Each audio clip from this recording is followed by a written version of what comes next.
Mesdames, Messieurs, bonsoir et bienvenue pour ce nouveau numéro des experts au féminin. Les fêtes de fin d'année approchent et nous avons concocté des sujets très intéressants pour pouvoir fêter en toute convivialité, mais consommer autrement. Petit clin d'œil à nos 3 gagnantes lors du dernier Afterwork, les experts au féminin, qui ont remporté un smartphone offert par notre partenaire majeur Orange Caraïbes, mais également un coffret blanc de blanc millésimé d'une grande marque de champagne offert par Florence Tarrer, notre experte invitée, et le groupe pour lequel elle travaille, sans oublier le déjeuner d'affaires, le Power Lunch, offert par les experts au féminin et Caribbean Boss Lady, qui aura lieu à la table de Léna chez le chef Strazel, qui avait signé le cocktail dînatoire de cet Afterwork. Je peux vous dire que c'était extraordinaire. On se dit déjà rendez-vous le 12 janvier pour le prochain After. En attendant, les experts au féminin saison 2 épisode 8, c'est parti.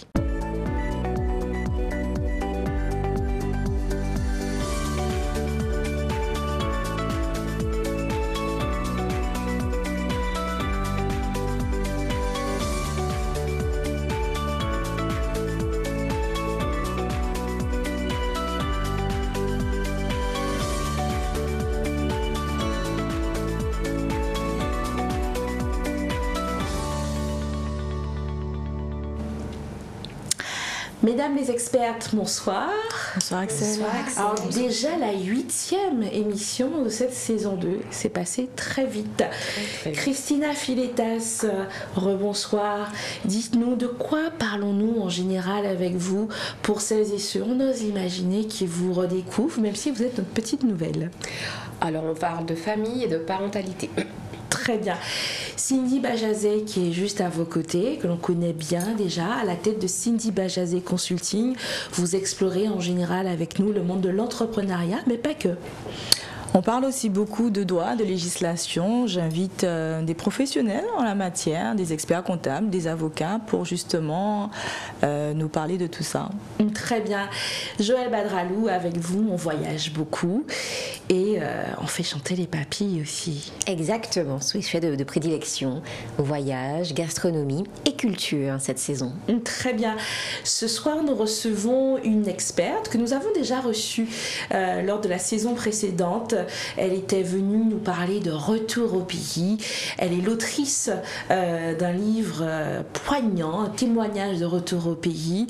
Vous l'avez reconnu, c'est Nadège Saha. Bonsoir Nadège. Bonsoir Axel et bonsoir à toutes. Bonsoir. Alors ce soir, on vous reçoit avec votre nouvelle casquette. C'est ça. Fraîchement nommée responsable régionale Guadeloupe et Martinique de l'association Article 1. De quoi s'agit-il, Article 1 ? Alors déjà, dans un premier temps, ce que vous pouvez vous demander, c'est pourquoi article 1 ? Oui. C'est en référence justement au premier article de la Déclaration des droits de l'homme et du citoyen. Et article 1 est donc une association qui va accompagner les jeunes de l'orientation à l'insertion professionnelle pour les aider justement à développer aussi leurs compétences transversales et leur permettre de s'approprier tous les codes professionnels et les études supérieures. Très bien. Alors quand vous nous dites compétences transversales, de quoi parle-t-on exactement ? Ça veut dire que ce sont des choses que l'école ne nous apprend pas ? Alors ce sont des choses qu'effectivement l'école malheureusement n'apprend pas toujours aux jeunes. Et là l'idée c'est de pouvoir déployer en fait des ateliers, donc c'est ce qu'on appelle communément les soft skills. Et à travers justement les compétences des jeunes par rapport aux expériences qu'ils ont pu déjà avoir. Il peut s'agir de d'avoir travaillé dans un restaurant, d'avoir gardé ses frères et sœurs. Donc ce sont toutes ces compétences qu'on acquiert en dehors justement du système éducatif classique et dans le privé, on peut dire. Très bien. Depuis combien d'années existe Article 1 ? J'imagine que sur la France hexagonale, c'est un réseau qui est déjà bien déployé. Oui. Alors tout à fait. Donc l'association est issue en fait d'une fusion de 2 associations qui œuvraient déjà en matière d'égalité des chances et d'aide aussi par rapport aux jeunes. Et donc en 2018, Article 1 va naître pour justement lutter de façon vraiment grande contre ce qu'on appelle l'inégalité des chances et permettre à ces jeunes, donc dans les établissements scolaires, de s'approprier les codes professionnels, de vraiment préparer aussi leur insertion professionnelle en permettant aussi de lutter contre l'autocensure et d'œuvrer aussi au plus près des jeunes issus des milieux populaires. Très bien. Alors on souligne que Article 1 est une association dite d'utilité publique. Complètement. Qu'est-ce que c'est exactement utilité publique ? Ça veut dire que là on est vraiment concerné à l'échelle nationale et collective ? Oui, voilà, c'est exactement ça. C'est-à-dire que l'association, donc elle est labellisée aussi par le ministère de l'Enseignement supérieur avec toutes les activités qu'elle peut peut mettre en place. Et véritablement donc d'utilité publique, c'est qu'elle œuvre vraiment au plus près des jeunes. Et ce qui est important de souligner aussi, c'est que chacune des activités que déploie l'association est faite en collaboration avec des chercheurs. L'association aussi mesure aussi l'impact des actions qu'elle peut mener sur les différents territoires. Et donc elle existe depuis 2018 en France et aujourd'hui elle se déploie en Outre-mer, donc dans l'océan Atlantique, donc avec moi sur la Guadeloupe et la Martinique, et dans l'océan Indien également pour la Réunion et Mayotte. Très bien.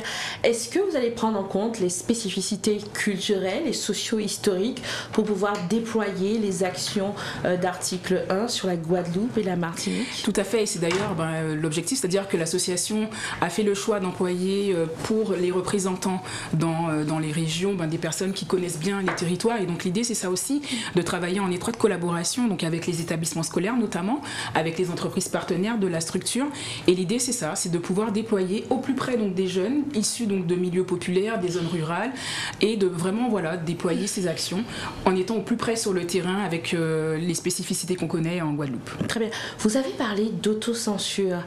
Alors, est-ce que ça veut dire que nos jeunes se limitent, et d'où est-ce que ça vient, ces pensées et ces limitants qu'ils s'imposent? On le voit déjà au niveau national, lorsqu'un jeune est issu de la banlieue, pour lui, il estime qu'il n'a pas énormément de chance à s'en sortir.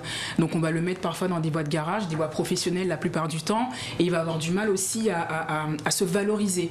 Et donc l'idée là, c'est vraiment de lutter contre ça, de permettre à tout un chacun d'obtenir justement une égalité, un égal accès à la chance qu'il peut avoir de s'insérer professionnellement en dépit de l'endroit d'où il vient. C'est pas parce qu'on est un jeune qui vient de la campagne que ça veut dire que forcément qu'on ne peut pas faire de grandes études. C'est pas parce que on est issu d'un milieu modeste que ça veut dire qu'on ne peut pas justement devenir quelqu'un. Donc l'idée c'est vraiment ça. On a également, on inspire aussi par les pairs. L'idée c'est vraiment de faire se rencontrer les personnes pour changer aussi ses destins. C'est-à-dire que on va pas prendre des artistes qui vont susciter une envie ou autre chose chez les jeunes. L'idée c'est vraiment de prendre des bénévoles comme nous, des bénévoles, des jeunes, des moins jeunes, des personnes issues du monde du travail qui vont permettre d'influencer aussi, d'influer sur le parcours du jeune en l'accompagnant, en l'aidant à travers justement aussi un programme de mentorat. Très bien. Justement, donc un programme de mentorat. Parlez-nous-en. Déjà, dites-nous ce que c'est exactement le mentorat et qui sont ces mentors et comment sont mis en relation les mentors et les mentorés. Alors l'association déploie à travers une plateforme qu'on appelle Demain, donc c'est DEMA, le chiffre 1N.org. Donc l'idée c'est à travers cette plateforme de permettre de se rencontrer donc des binômes, donc des personnes issues du monde professionnel avec des jeunes. Donc le mentorat ça va être en fait accompagner un jeune dans son parcours, soit pour le motiver, soit pour l'aider dans ses études, soit pour l'aider dans la pratique de l'anglais. Et à travers cette plateforme qui est très bien faite, et on a la possibilité justement d'être matché avec un jeune. Donc le jeune peut être soit en France hexagonale ou aux Antilles, ça va dépendre en fait des critères de matching. Donc c'est un algorithme exactement. Donc l'algorithme en fait va se faire à travers les motivations, ce que le jeune va dire ce qu'il souhaite faire lorsqu'il rentre sur la plateforme. Donc il y a peut-être 5 choix par exemple à faire, donc savoir est-ce qu'il a envie d'être motivé, travailler sur la méthodologie, travailler sur son organisation, travailler aussi sur sa pratique d'une langue étrangère, et donc après il y a un algorithme qui match en fait les deux personnes. Et donc moi j'ai testé cet algorithme et en ce moment je mentor justement une jeune qui est à La Rochelle, et donc on a décidé de se voir donc toutes les 2 semaines pour parler un peu donc de ce qu'elle met en place en matière de méthodologie. Et donc je pense que toutes les personnes qui ont peu importe en fait, je pense que tout un chacun avons cette capacité à pouvoir accompagner un jeune. Moi j'ai pas eu cette chance dans mon parcours d'avoir un mentor, et je trouve que c'est intéressant de pouvoir justement accompagner un jeune à être justement un futur leader demain. Très bien. Alors, futur leader de demain, dépasser les pensées limitantes. Tout à fait. Par exemple, un exemple très concret, qu'est-ce qu'on peut avoir comme pensée limitante sur des jeunes en Guadeloupe ou en Martinique et comment les dépasser? Déjà, rien que le fait souvent d'être considéré comme Guadeloupéen, on a cette tendance à se limiter, à se dire que on est obligé, par exemple, alors je reprends mon petit sujet phare qui est le retour au pays, mais souvent on va se dire que il faut qu'on parte pour devenir quelqu'un, alors qu'on peut très bien réussir en restant sur le territoire. Alors je ne diabolise pas les personnes qui partent, bien entendu, c'est pas ça du tout le sujet, mais l'objectif c'est de se dire dire qu'il faut ôter justement le fait de se dire que parce qu'on vient d'une île, parce qu'on vient d'un petit territoire, parce qu'on vient d'une petite commune aussi la plupart du temps, qu'on n'a pas la capacité à devenir quelqu'un demain. Je pense que tout en chacun, en fait, par rapport à nos compétences, par rapport à nos diplômes, nos formations, on a cette capacité à influer sur le monde de demain. Et c'est vraiment ces rencontres-là qui permettent aussi de changer des destins. Et c'est ce que l'association promeut aussi. Alors c'est bien ce que vous dites, cette capacité à changer des destins. Donc là, on a la question du rôle modèle, comme disent les Américains. C'est ça. Donc là, ce que vous nous dites, c'est que le rôle modèle, ça peut être le voisin, la voisine, quelqu'un que l'on connaît. Ça n'a pas besoin d'être Michelle Obama ou Oprah Winfrey, que quelqu'un de chez nous peut nous inspirer, peut changer notre destin. Complètement. Et l'idée, c'est ça, à travers donc le mentorat. L'idée, c'est aussi de permettre de se rencontrer des personnes qui sont issues du monde professionnel, avec qui peut-être, parce que souvent on va diaboliser certaines filières et se dire que par exemple la voie professionnelle c'est une voie de garage, mais pourtant quelqu'un qui a fait une voie professionnelle peut être aussi directeur d'un grand groupe ou autre chose. Et en faisant se rencontrer ces personnes, ça va permettre de doter justement cette espèce de pensée limitante dont on parlait tout à l'heure, et permettre de se dire finalement, même si j'ai choisi une voie professionnelle parce que pour moi c'était pratico-pratique et c'était ce que je voulais véritablement, je peux quand même malgré tout m'insérer et devenir justement directeur d'un grand groupe où j'ai le droit de rêver, en fait, tout simplement. Très bien. Au final, c'est la question de la réussite que vous posez, la question de la réussite en local. Comment est-ce qu'on peut donner envie à ces jeunes, malgré tous les facteurs limitants que l'on connaît, malgré cette espèce de désespérance, 48% des jeunes Guadeloupéens à l'extérieur de la Guadeloupe, envie de réussir encore. C'est ça. Et donc l'association va déployer donc des ateliers en collaboration avec le rectorat, que l'on remercie vraiment pour l'accueil qu'ils nous ont fait sur le déploiement de nos actions. Donc l'idée, c'est de déployer à la fois en Guadeloupe et en Martinique des ateliers sur les codes professionnels, donc savoir un peu qu'est-ce qu'on entend par cette notion de code professionnel, à travers aussi différentes activités comme la simulation d'un entretien d'embauche, comme la valorisation aussi de ces compétences transversales. Par exemple, à Paris, je me souviens, j'ai eu l'occasion d'animer un atelier sur ces codes professionnels, et un des jeunes, il n'arrivait pas justement à faire le parallèle entre ce qu'il avait fait et ses compétences transversales. Pour lui, il est en première, il n'a aucune expérience, donc pour lui, il n'a pas de compétences, il n'a rien du tout. Et dès l'instant où on commence à débloquer chez lui le côté, mais alors, qu'est-ce que tu as fait en dehors donc de venir à l'école et tout. Donc voilà, moi j'ai gardé mes frères et sœurs, j'ai travaillé dans le restaurant de ma grand-mère, des choses comme ça. Donc on commence à lui dire, tu vois, rien que ces expériences t'ont apporté quelque chose. Le fait que tes parents te donnent la possibilité de garder tes frères et sœurs, quelque part, ça te fait de toi quelqu'un de responsable. Tout à fait. Et donc voilà, donc au fur et à mesure, l'idée c'est ça, c'est de pouvoir donc déployer les ateliers sur les codes professionnels et leur permettre de se dire qu'ils sont en fait quelqu'un, même si pour eux ils n'ont pas d'expérience à proprement parler, mais qu'ils peuvent justement s'insérer professionnellement. Très bien. Et quels sont vos prochains projets en termes de déploiement sur la Guadeloupe et la Martinique? Alors l'idée là, c'est de pouvoir déployer donc les ateliers avec les lycées partenaires, donc l'Académie de Guadeloupe nous a fléché, et faire également la même chose pour la Martinique. Ensuite, c'est développer cette plateforme de mentorat, et d'ailleurs je profite de cette opportunité qui m'est donnée de lancer cet appel à toutes les personnes qui le souhaitent, de se rendre sur cette plateforme demain.org pour justement trouver c'est-à-dire que ça va vous prendre quoi, 3 heures par mois. 3 heures par mois, généralement, c'est un peu le temps qu'on peut passer sur les réseaux sociaux, c'est un peu le temps qu'on peut passer avec d'autres gens, et l'idée c'est ça, c'est vraiment de pouvoir accompagner un jeune. Alors l'idée c'est pas de le prendre par la main et lui dicter exactement sa conduite, mais c'est vraiment de l'accompagner à, j'ai envie de dire, une meilleure version de lui-même, et lui faire reprendre aussi confiance en lui. Et donc voilà, l'idée ça sera ça, donc de développer toute cette plateforme de mentorat et développer aussi la communauté de mentors sur le territoire de Guadeloupe et de Martinique. La question que j'ai envie de vous poser, il y a des gens qui pourraient se dire, mais quel est l'intérêt pour moi de devenir mentor? Comment valoriser justement cette expérience de mentor également? Alors pour moi par exemple, je vais prendre mon exemple tout simplement. Au début je me suis demandé pourquoi, qu'est-ce que je vais faire et tout, parce que j'avais l'impression de ne rien avoir à apporter à quelqu'un. Et le premier échange que j'ai eu avec ma jeune mentorée, je me suis finalement rendu compte à travers notre discussion que mon parcours même si voilà, je l'ai fait entre la Guadeloupe, la République dominicaine, etc., ben, finalement, il peut inspirer quelqu'un d'autre. Et c'est ça, en fait, qui permet de déclencher peut-être des automatismes. Là, en ce moment, par exemple, avec elle, on travaille sur quoi? La méthodologie, puisqu'elle fait un double cursus de droit et de langue étrangère. Et l'idée, c'est de trouver un peu, moi, par rapport à mon expérience, comment tu peux justement organiser ton travail. Donc, l'idée, c'est que chaque semaine, on se fixe des objectifs et on voit. Donc, qu'est-ce que ça peut apporter? Ben, aider, en fait, son prochain, aider, en fait, un jeune à devenir encore le leader de demain. Moi, je pense que je serais très fière d'apprendre qu'Océane, la personne que je mentor, ben, demain, voilà, qu'elle est devenue, je ne sais pas, moi, une présidente de la République ou autre chose. Donc, je trouve que c'est super intéressant de pouvoir accompagner ces jeunes, de leur permettre de déclencher chez eux certaines choses qu'on n'a pas l'opportunité de déclencher quand on est concentré uniquement sur le milieu scolaire, et vraiment de pouvoir justement contribuer aussi à leur réussite académique. Ça, je pense que c'est aussi important. Tout à fait. Et ayant moi-même déjà mentoré également des jeunes et des moins jeunes, ce que je peux dire, c'est que nous aussi, en tant que mentors, on apprend. Exact. On apprend et c'est une relation finalement mutuelle avec des échanges réciproques. Et une anecdote une anecdote, en fait, je me suis rendu compte que, alors moi, ça fait quand même une bonne dizaine d'années que j'ai arrêté les études, même si j'ai repris entre-temps, mais ça fait quand même 10 ans que j'ai quitté le système éducatif. Et quand je discutais donc avec ma mentorée, elle me parlait de sa méthode de travail, de prise de notes de cours, et j'étais en train de me rendre compte que c'est marrant parce que finalement je faisais exactement la même chose à son âge.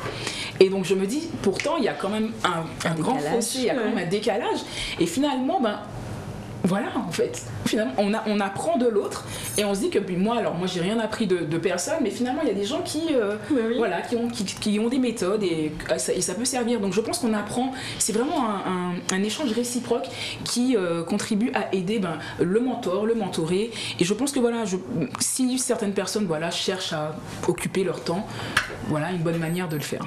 Très bien. Alors mesdames, j'ai vu que vous étiez très attentives. Joël, ça vous parle particulièrement ce type d'action?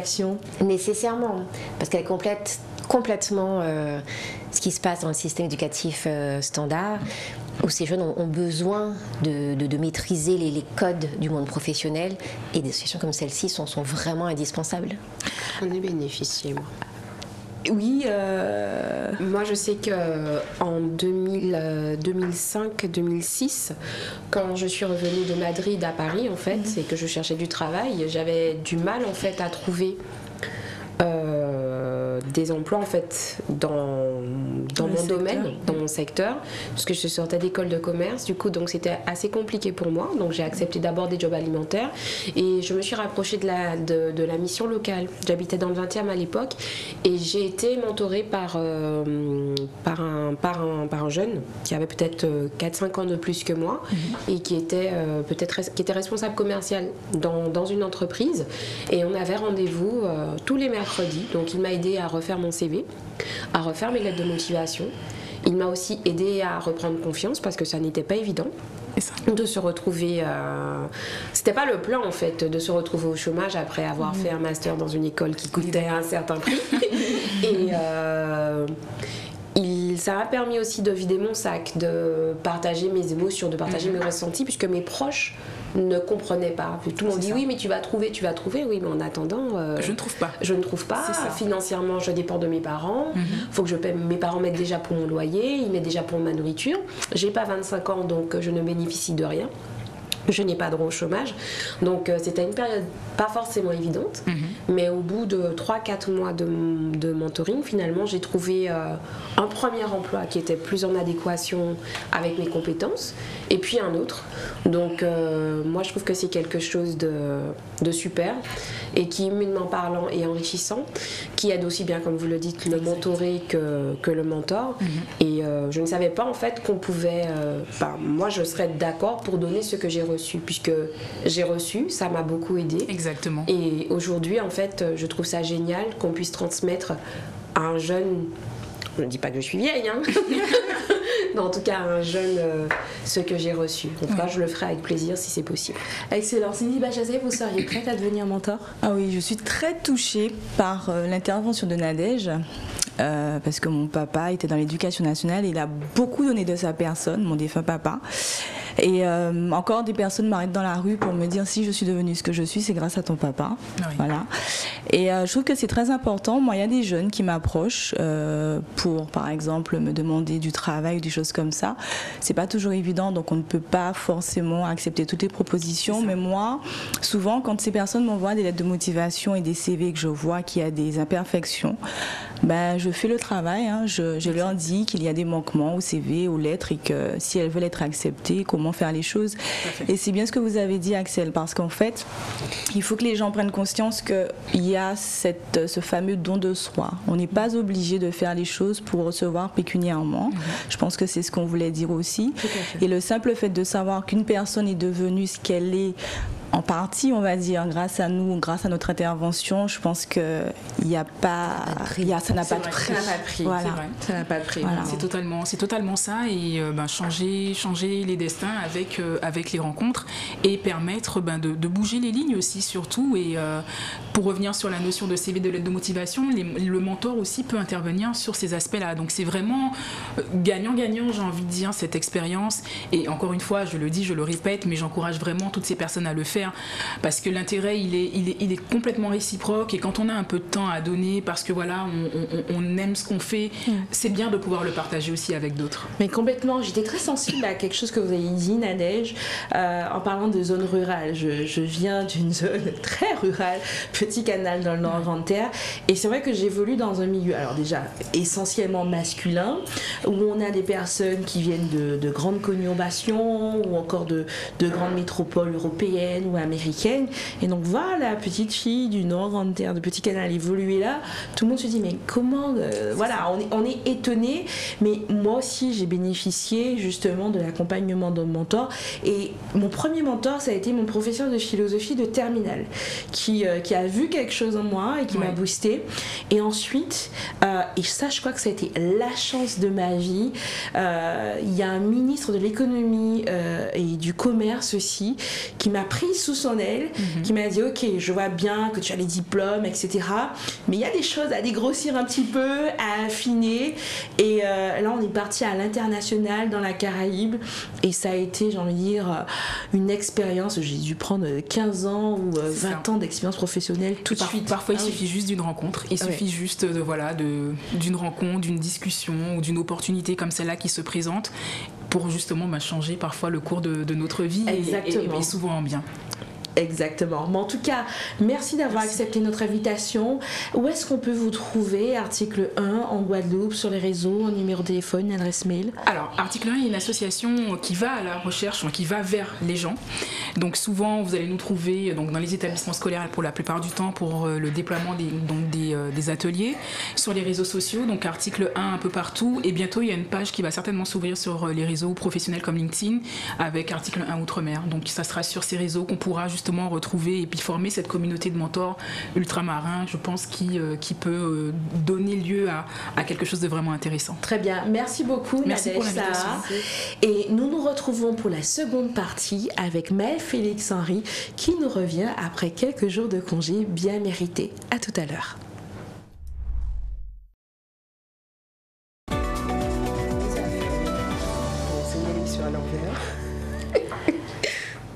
Nous sommes de retour pour cette seconde partie des experts au féminin avec nos chroniqueuses.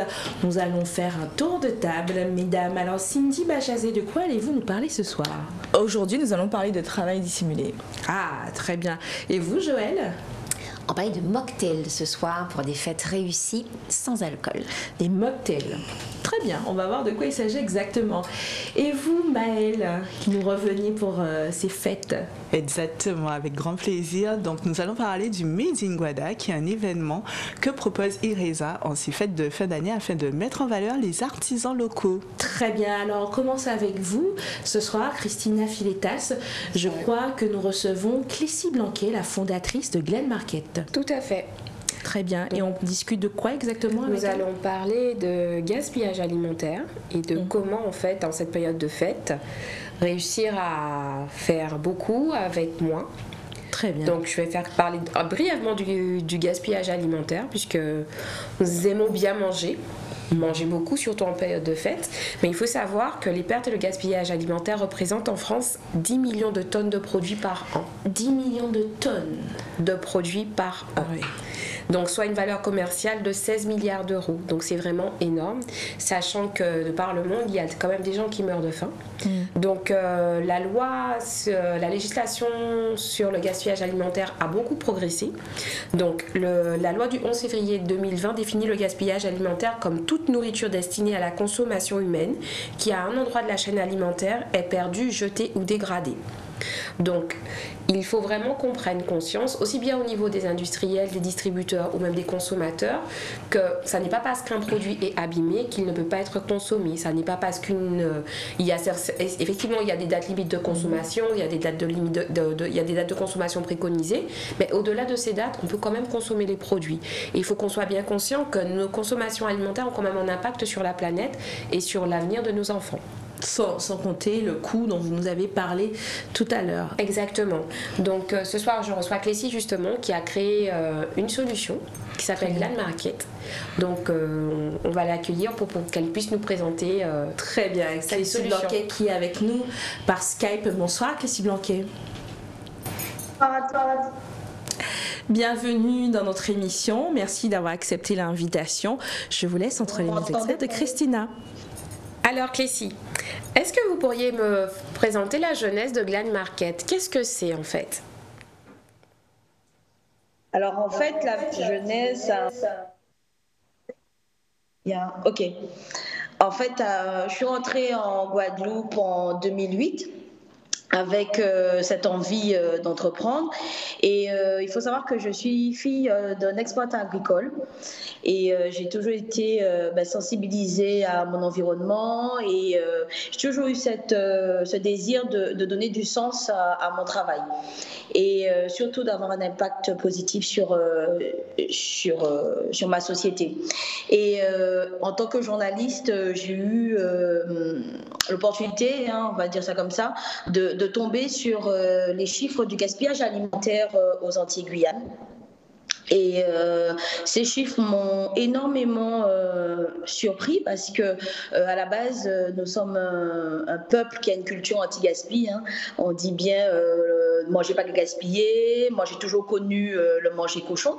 Et donc quand j'ai vu ces chiffres, 80 000 tonnes de nourriture encore consommable jetée par an en Guadeloupe, en Martinique, en Guyane.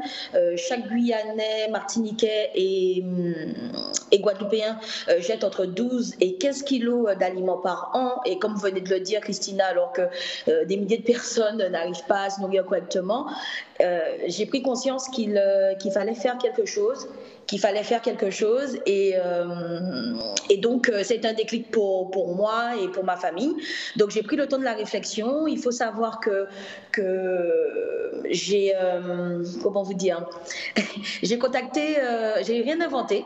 Le modèle économique existe dans les pays scandinaves depuis pratiquement 2016 et j'ai contacté ces personnes en 2018 pour pouvoir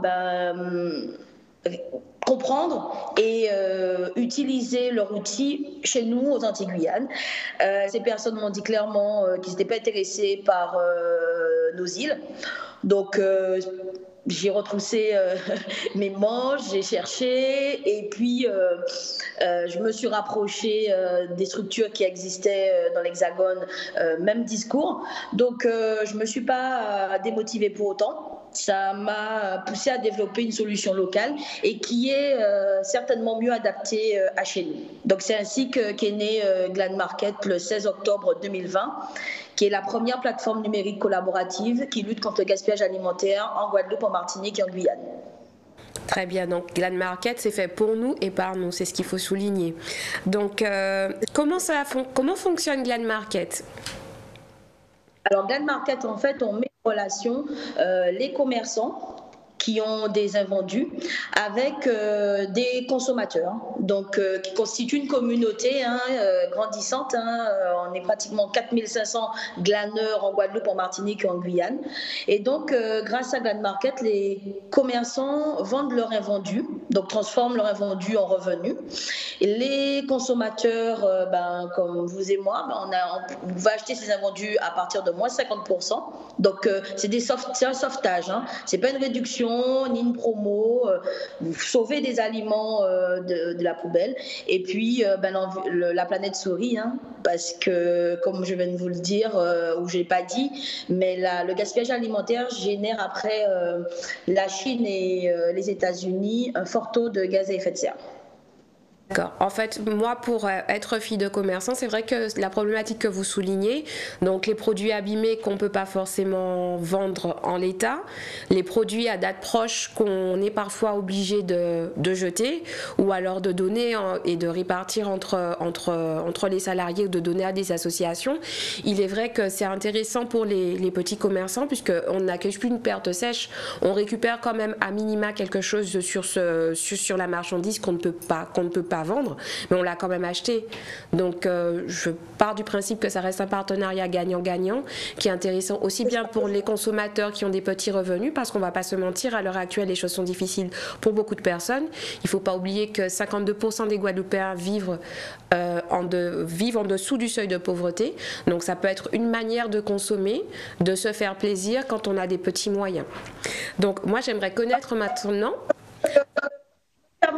de rebondir dessus parce que je pense que ça va interpeller plus d'un, mais il faut le dire, dans la communauté des glaneurs, il faut savoir que la plupart des glaneurs sont des CSP+.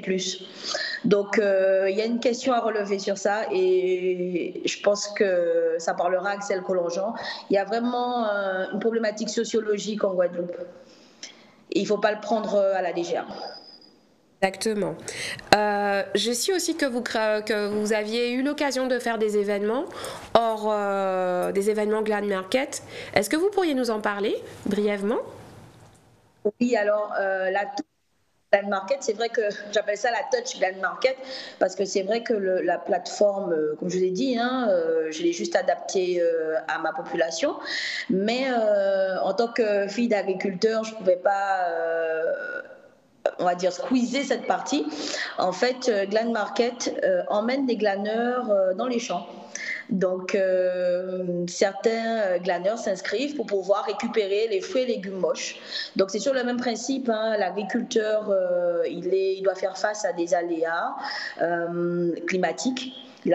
Également la surproduction, lors du Covid par exemple, on l'a vu, et du coup il lui reste des fruits et légumes moches qui ne répondent pas aux critères de la grande distribution, et donc ces tomates par exemple restent sur le champ ou sont jetées, et l'idée pour nous, Glan Market, c'est de les sauver parce qu'elles sont bonnes, elles sont peut-être imparfaites mais très bonnes, et du coup les glaneurs les récupèrent, et après on invite ces glaneurs à les transformer.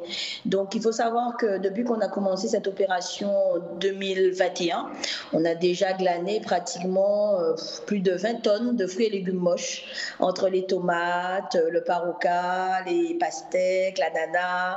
Et c'est devenu une sortie entre familles, une sortie, on va dire en loisir. Et on développe également le baby glanage. Parce que les enfants, c'est super pour eux. Ils arrivent avec leurs petites bottes, le sécateur, le chapeau, et ils se mettent dans la peau d'un agriculteur.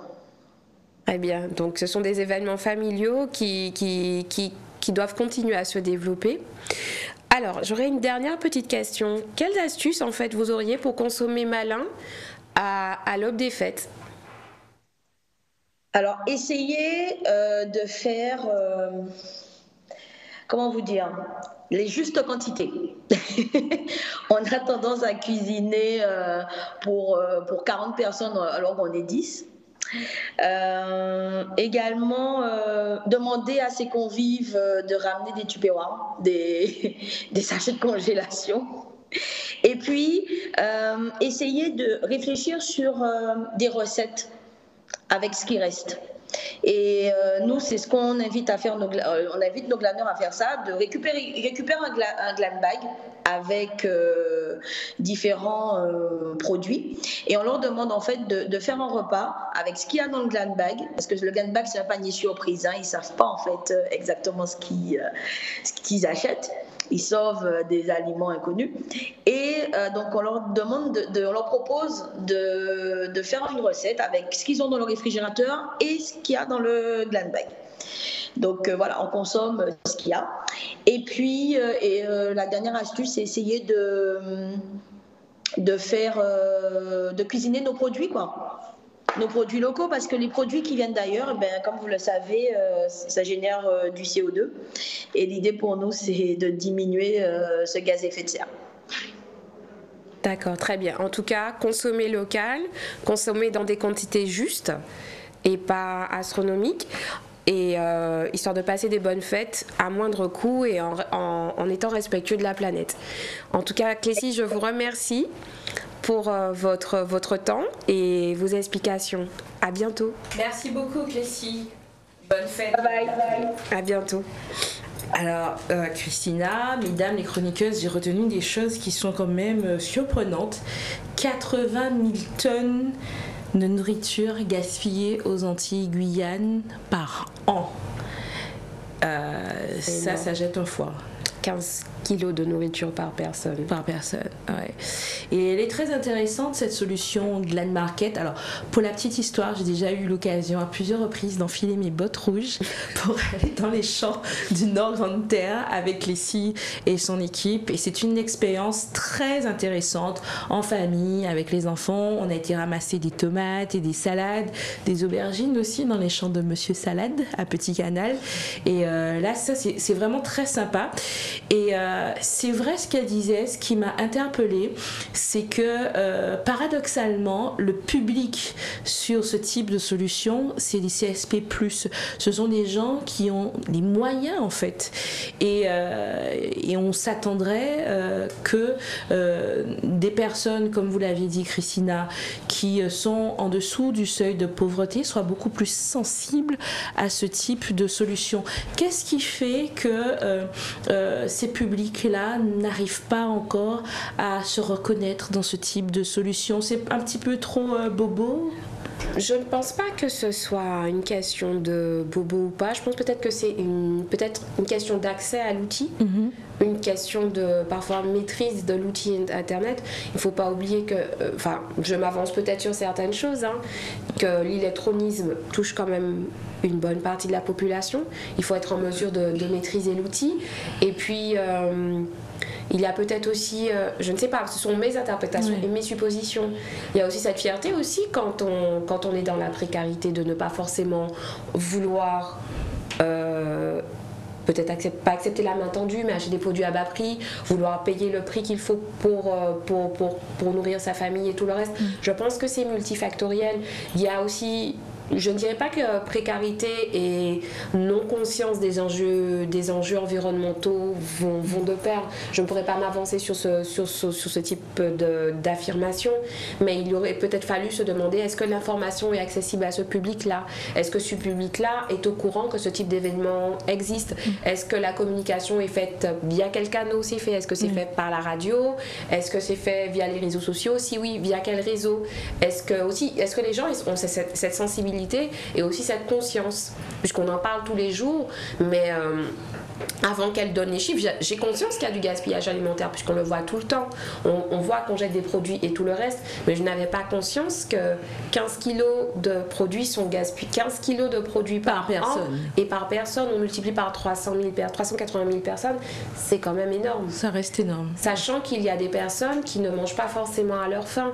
Donc, qu'est-ce qu'on pourrait faire pour que tout le monde y trouve son compte? Puisque finalement, il y a cette communauté de glaneurs qui naît, mais que faudrait-il qu'on fasse pour que tout le monde puisse y avoir accès. Ça, c'est une question que je pose et à laquelle je n'ai pas forcément la réponse.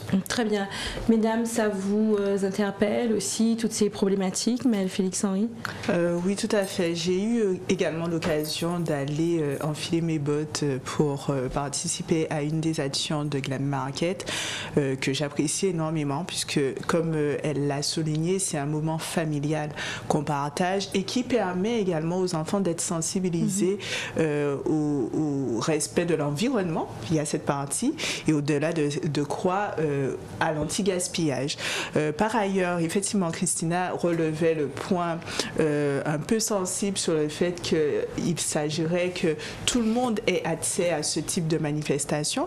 On peut également s'interroger sur le fait que il s'agit de se rapprocher des champs, donc peut-être est-ce des problèmes de locomotion. Nous savons que les transports ne sont pas totalement organisés en Guadeloupe et donc certaines familles ont peut-être du mal, je dis bien peut-être, je reste également sur forme de supposition, de se déplacer pour aller sur ce type de manifestation.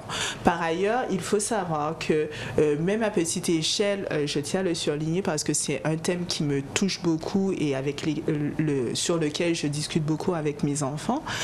Il faut savoir qu'à petite échelle, on a aussi des actions qu'on peut mettre en place, à savoir que donner à manger aux cochons, garder notre nourriture pour donner aux cochons, garder le pain rassis, faire du compost, pour faire le pudding, les fruits et légumes, garder les épluchures pour faire du compost.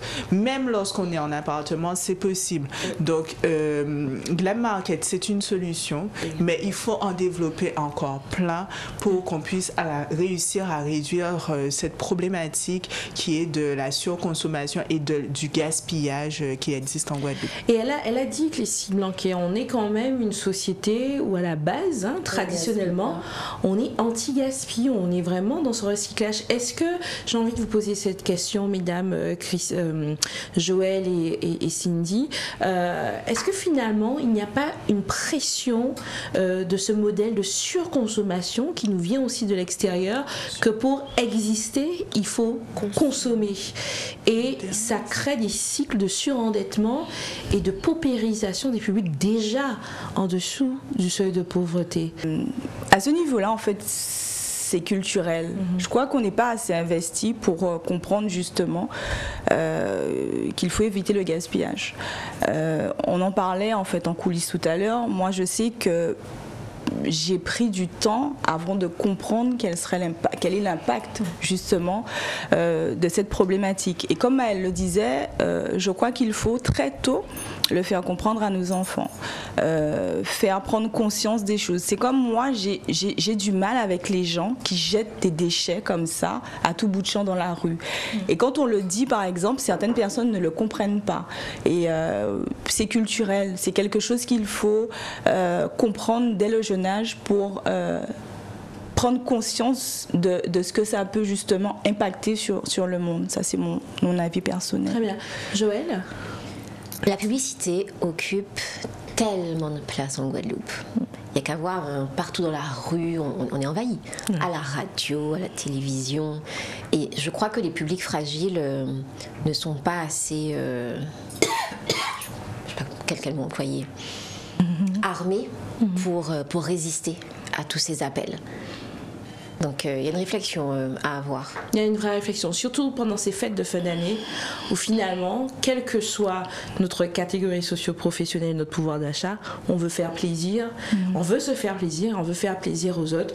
Donc de la matière à réflexion, se faire plaisir, mais de façon consciente également.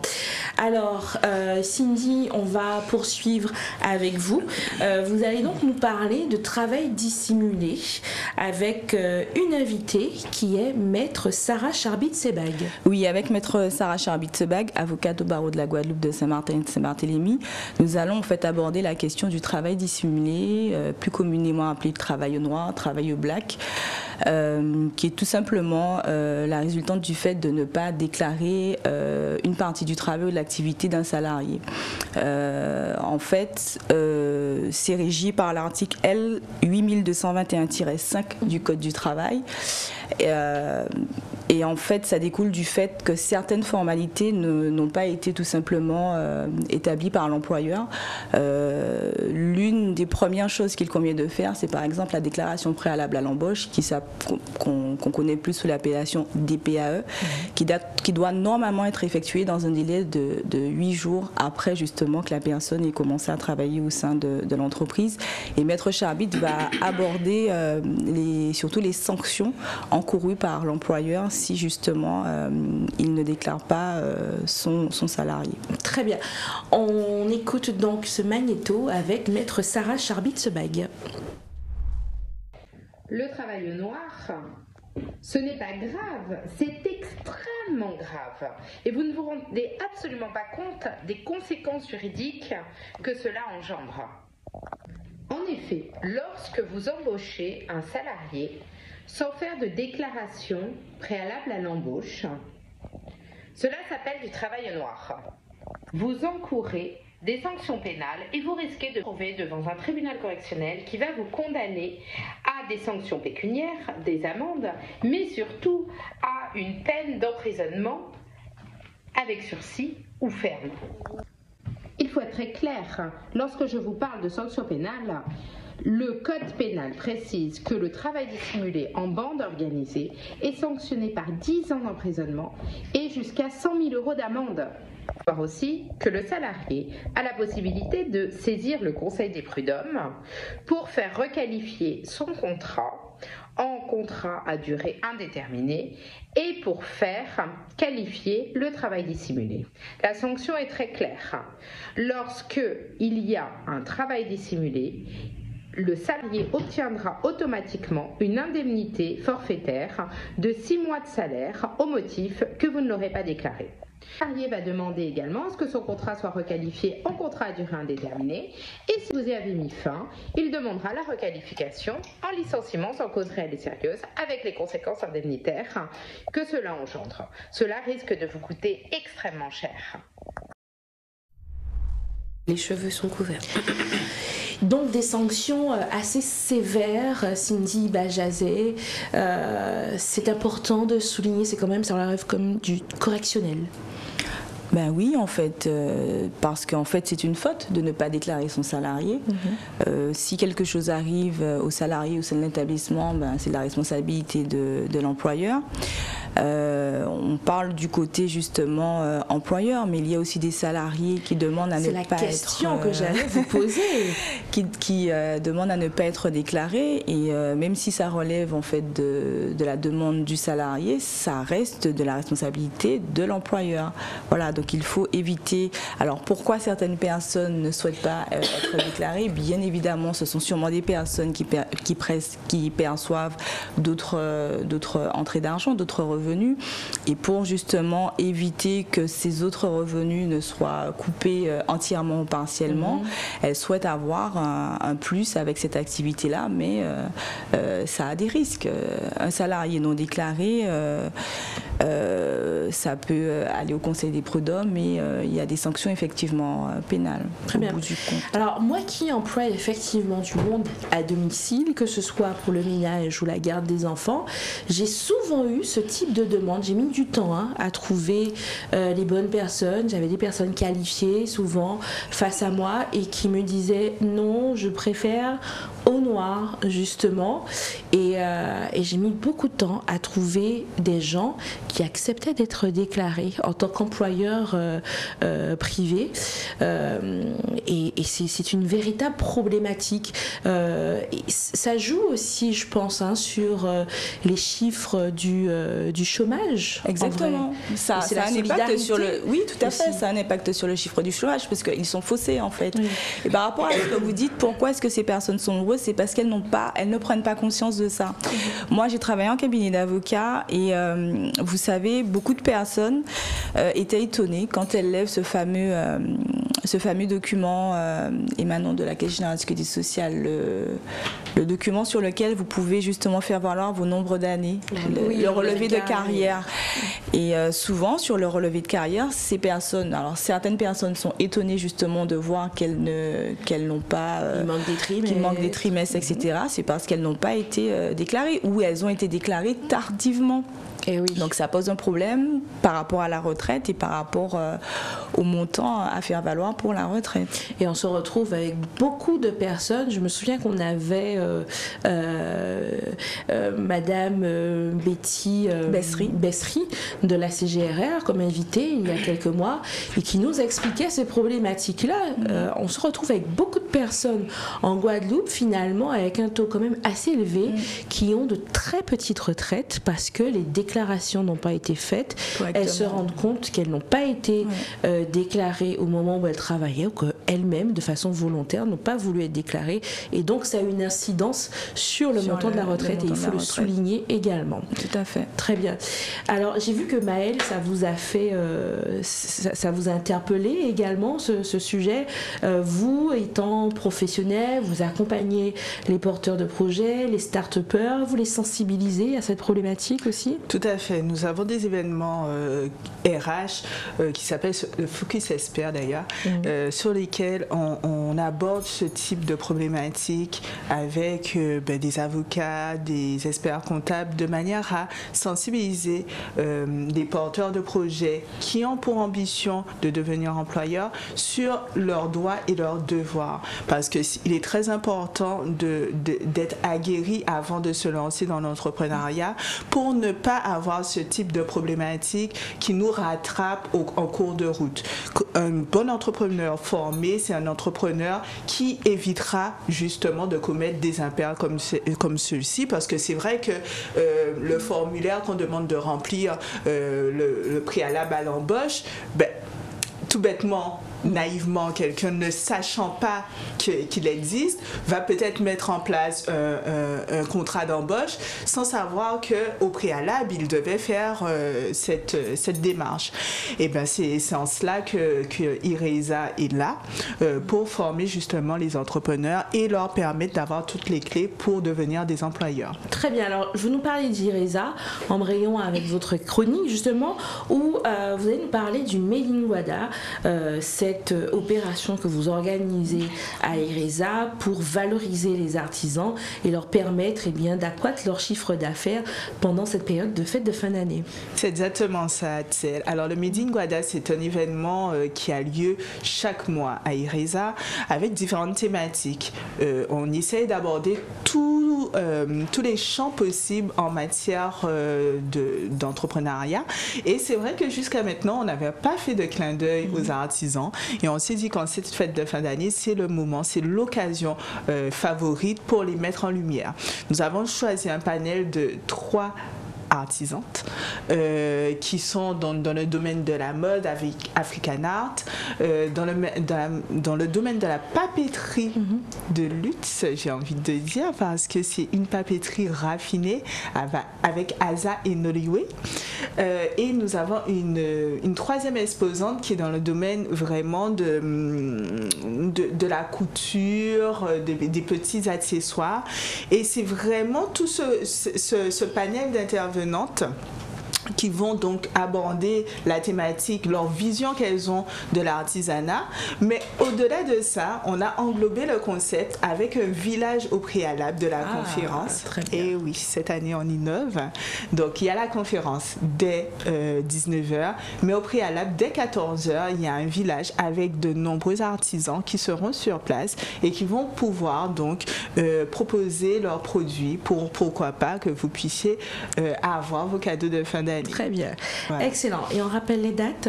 Alors, ça aura lieu ce jeudi à IRESA, donc de 14h à 19h pour le village artisanat et à partir de 19h pour la conférence sur lequel vous avez les 3 intervenantes que j'ai citées et vous pouvez dès maintenant vous y inscrire sur notre site internet www.iresaformation.com. Vous allez dans la rubrique événements et vous allez voir cet événement.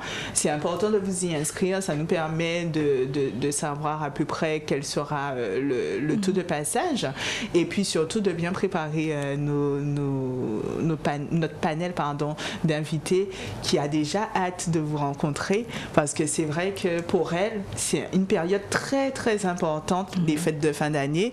Vous savez, après toutes les difficultés qu'elles ont endurées durant les crises et récessions d'activité, c'est maintenant l'occasion pour elles de se faire connaître, de faire connaître leurs produits. Ce sont des cadeaux made in Guada, comme on l'indique, et au lieu d'aller en supermarché, n'est-ce pas? Venez à Ireza. Ou commander en ligne. Venez à Ireza. Vous allez avoir de véritables pépites. Joël, je te regarde, je sais que tu aimes la papeterie. Ah oui, papeterie de luxe, ça a fait ting ting ting, j'ai noté. Voilà, donc tu vas venir. Il y a tout nouveau planeur, il y a des carnets de notes. Voilà, je sais que tu aimes ça. Voilà. Je fais un petit clin d'œil à Cindy qui aime les très belles tenues. À Nafrica Premier. Je suis fan de Nafrica Premier et je passerai rien que pour ça. Voilà, donc c'est tout ça pour vous dire que il y a vraiment, on a choisi des exposants de qualité, on a choisi de mettre à l'honneur notre artisanat local, et tout cela pour que vous fassiez, vous aussi au sein de vos foyers, des cadeaux made in Guada, comme ce nom l'indique. Donc il ne faudra pas rater ça. On est encore dans cette logique dont on parlait avec Christina, réduire l'empreinte carbone aussi de notre consommation. Donc ça aussi c'est important. Merci en tout cas Maëlle, et je crois qu'avec Joël Badralou, on reste encore dans cet esprit de fête, avec cette idée de consommer autrement. Les mocktails, qu'est-ce que c'est, Joël? Alors, les mocktails, ce sont des cocktails sans alcool. Moi, je fais partie des rares de mon cercle familial et amical à apprécier les boissons sans alcool, parce que dans tous les voyages que j'ai faits à Paris, en Europe, aux États-Unis, etc., les vrais barman, ceux qui vraiment maîtrisent la mixologie, ils nous font vivre des émotions fortes avec des boissons extraordinaires sans alcool. Oui. C'est pas juste des jus de fruits combinés comme on a eu l'habitude d'avoir ici. C'est bien plus que cela. Ça peut être un mélange de textures avec des mousses, avec des épices, c'est tout un art en fait, les mocktails. Et pour les fêtes, on peut vraiment se faire plaisir avec ces boissons. Et j'ai eu l'idée d'en inviter, pour nous en parler, une barmaid que j'adore, celle de la table de Léna. Ah oui. Cette fille, c'est une pépite. Bénédicte Cellani. Elle s'est formée en Europe et sincèrement, elle nous fait vivre des expériences de dingue avec des boissons sans alcool. Très bien. Et là, on a prévu un petit magnéto. Très bien. Magnéto avec Bénédicte Cellani, la barmaid de la table de Léna. Bonjour, je suis Bénédicte Cellani, barman au restaurant La Table de Léna à Jarry. Si je devais donner 3 astuces pour réaliser un mocktail réussi, ce serait du coup de s'inspirer de ce qui nous entoure, ne serait-ce qu'au niveau des plats, des pâtisseries ou des parfums parfois, d'essayer de travailler les plantes, les aromates, les fruits, les herbes, toutes ces choses qui ont des saveurs et des goûts différents. Dans un second temps, je prendrai beaucoup en compte les produits locaux, les produits de saison, car en fait, des fois, la nature fait déjà des accords pour nous et nous met en fait en face des produits qui vont s'accorder très bien ensemble. Et pour finir, ce serait d'apporter en fait des textures et des saveurs différentes. Quand je parle de texture, ce serait au niveau des bulles, savoir si c'est plutôt épais, plutôt léger, si au niveau des saveurs, ce serait plutôt de l'amertume, du sucre, un côté un peu salé, un peu fumé, épicé. Voilà, ce serait ça qui permettrait d'avoir un mocktail accompli, un mocktail vraiment travaillé à fond et complexe, ce qui apporterait en fait une dégustation, je dirais, complète. Maintenant, si on devait ne pas faire des erreurs au niveau d'un mocktail, si je devais absolument éviter ces erreurs-là, ce serait de ne pas doser. Parce que doser, ça permet en fait d'établir une technique, d'établir une recette qui permet de ne pas se tromper. Mais aussi, ce serait de ne pas goûter, parce que bien évidemment, une fois qu'on a fait notre petite recette, qu'on a dosée, parfois on peut se retrouver en face de fruits qui n'ont pas du tout la même saveur en fonction du moment dans la saison, en fonction qu'il ait fait plus chaud, qu'il y ait eu beaucoup d'humidité ou alors qu'il est fait très sec, le fruit peut ne pas avoir la même saveur. Donc goûter, ça permet en fait de rectifier ces petites choses qui pourraient changer en fonction du moment dans la saison où on accueillit le fruit. Voilà. Et puis si je devais terminer, ce serait sur les tendances. Alors pour moi, la tendance en cette fin d'année 2022, ce serait d'aborder le mocktail sous le jour d'une boisson complexe. Parce que en fait, un mocktail pour moi n'est pas juste un mélange de jus de fruits. On peut travailler sur des techniques et des saveurs différentes. Quand je parle de techniques, ce serait par exemple d'aborder un shrub, quelque chose d'assez acide, d'apporter peut-être un côté très sucré avec un sirop. On pourrait amener encore d'autres saveurs avec une mousse ou une écume qui aurait un goût particulier, qui surélèverait notre mocktail. Ça pourrait aussi être d'apporter une déco. Donc en fait la tendance ce serait vraiment de suivre la saisonnalité, d'essayer de travailler au mieux le mocktail en fait pour lui apporter un plus, car comme j'ai dit précédemment, ce n'est pas juste un mélange de jus de fruits, ça peut être quelque chose de beaucoup plus élaboré qui saurait en fait ravir les papilles de ceux qui ne peuvent pas ou ne veulent pas boire d'alcool, donc leur apporter aussi en fait une magnifique dégustation. Ce serait ça pour moi en cette fin d'année 2022, un mocktail réussi, un mocktail qui sait plaire à beaucoup et ravir aussi les personnes qui ne peuvent pas ou ne veulent pas boire d'alcool en cette fin d'année. Alors, excellent sujet, Joël. On est vraiment dans cette logique de consommer autrement. Et mention particulière pour les visuels, j'imagine, signée par notre photographe officiel également. Monsieur Charles Bas. Monsieur Charles Bas, on a reconnu sa touche. Alors, moi, je ne sais pas pour vous, ça m'a vraiment parlé, Joël, quand vous avez dit que la mixologie, c'est un art, que c'est pas juste mélanger des jus de fruits. Je repense à ce barman.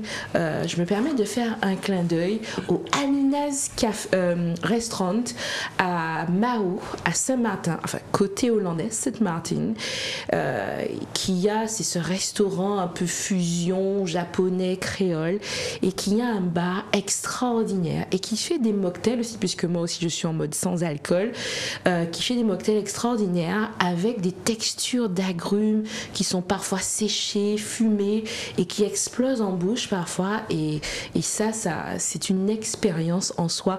Je compare ça presque à l'œnologie aussi. On est vraiment sur des savoir-faire similaires. Oui, moi je pense spontanément à Aurélie Marie qui a remporté le concours de mixologie au festival de gastronomie de Saint-Martin où j'étais dernièrement. Cette fille, c'est une pépite, c'est une martiniquaise qui bosse à Maison Mère, à la baie orientale. Ah oui. Elle nous fait vibrer, quoi. Elle nous fait vibrer. C'est vraiment comparable à l'œnologie. La gastronomie liquide est vraiment en plein essor. Alors j'adore ça, la gastronomie liquide. Ça vous parle, mesdames Cindy Bajaz? J'adore Joël. Ah ouais, c'est excellent. Moi, c'est ce que je disais tout à l'heure en fait. C'est apprécier en fait les cocktails différemment, enfin les mocktails différemment. On a toujours tendance que pour on a toujours tendance à penser, que pour pouvoir bien s'amuser, il faut absolument consommer et consommer alcoolisé. Et je crois que ça, c'est aussi, ça prouve qu'on peut consommer bien, bon. Et j'ai une pensée pour Amanda. Amanda, on n'est pas obligé de boire de l'alcool pour s'amuser, hein. On peut faire les choses correctement. Je sais que tu es comme moi, tu aimes manger, les deux carnivores. On va tester les mocktails. Et cette émission, en fait, ça nous permet aussi de découvrir des choses nouvelles. Je trouve ça génial et excellent. Et moi, j'ai aussi aimé les termes de Joël quand elle dit que c'est pas simplement de combiner des jus de fruits, c'est tout un art et c'est une expertise que de faire cela. Bon, en tout cas, je suis ravie. Tu as réussi à très belle découverte. Cindy, franchement. Très belle Moi, découverte. Je suis contente. Et je pense d'ailleurs qu'on ira avec Vanessa Ribeiro qui qui est la grande gagnante du Power Lunch des experts au féminin lors du dernier After Work. On ira tester tout ça à la table de Léna et on vous en donnera des nouvelles. En tout cas, mesdames, merci beaucoup pour ces belles découvertes et on se dit à la semaine prochaine, même heure. Rendez-vous à lundi 20h10 sur Éclair TV pour les experts au féminin.